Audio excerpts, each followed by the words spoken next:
और रहा दूसरी बात, मैं भी सदर साहब के साथ पिछले लोकसभा में मैं भी एमपी था। सदर साहब हैदराबाद शहर के इस कोने पे रहा तो मैं उस कोने पे एमपी बना था। मगर लोकसभा में जब गरीब लोगों के तरफ से, खासकर माइनॉरिटी और दलित आदिवासियों के लिए जो आवाज़ सुनते बहुत खुशी होते थे कि भाई असदुद्दीन ओवैसी हमारा शहर से ये दलित आदिवासी और माइनॉरिटी लोगों के लिए जो लोकसभा में जो आवाज़ उठा रहे।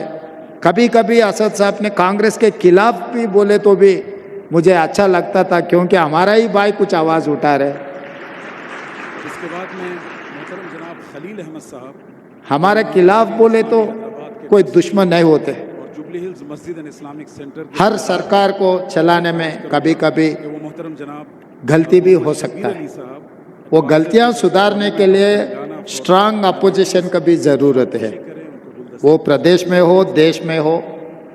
आज आप देखो लोकसभा में जनता के भाषण बोलने वाले बहुत कम हो गए। जहर फैलाने के लिए आपस में पंचायत लगाने का भाषण ज़्यादा हो गए। 17 में एक ही दिख रहा है मुझे, असदुद्दीन ओवैसी जी जो गरीब लोगों के आवाज़ बनकर वहाँ पर सुनाने के लिए जो कोशिश कर रहा है। असद साहब हमारे साथ दिए नहीं दिए वो अलग बात है। चुनाव के समय पर हम उनके तरीक़ा से हमारा तरीक़ा से हम चुनाव लड़ रहे हैं। एक बार चुनाव ख़त्म होने के बाद ऐसे कोई बात नहीं है।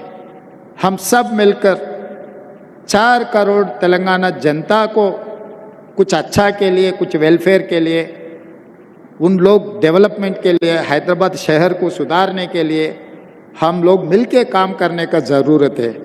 हम अलग अलग बैठकर अलग अलग सोचकर हम लोग कुछ किए तो इस शहर का नाम खराब हो जाएंगे। इसीलिए मैं एमआईएम पार्टी से पूछकर यह उनके तरफ से कोई सुझाव आए तो भी हम लोग आगे पीछे नहीं कर रहा है। ईसा मुँह से रिवर जो बहुत सालों से वो एकदम खराब हो चुका है, उसमें जो शहर के जितना भी कचरा है उसी में आ रहा है। वो सुधारने के लिए हम लोग कोशिश कर रहे हैं, उनका मदद हम मांगे, वो लोग भी आगे आए। अच्छे दिन लाएंगे हम लोग सब मिलकर, सबके साथ हम लोग ये सरकार चलाने के लिए। और यहाँ के पिछले हिस्ट्री भी देखो, 2 बार नायडू जी को जीता है, 2 बार राजशेखर रेड्डी जी को जीता है, 2 बार चंद्रशेखर राव को भी जीता है, 2 बार कांग्रेस के भी सरकार बनाने के उम्मीद है। ये 10 साल हम गरीब लोगों के लिए, गरीब तरक्की के लिए हम लोग कोशिश करेंगे।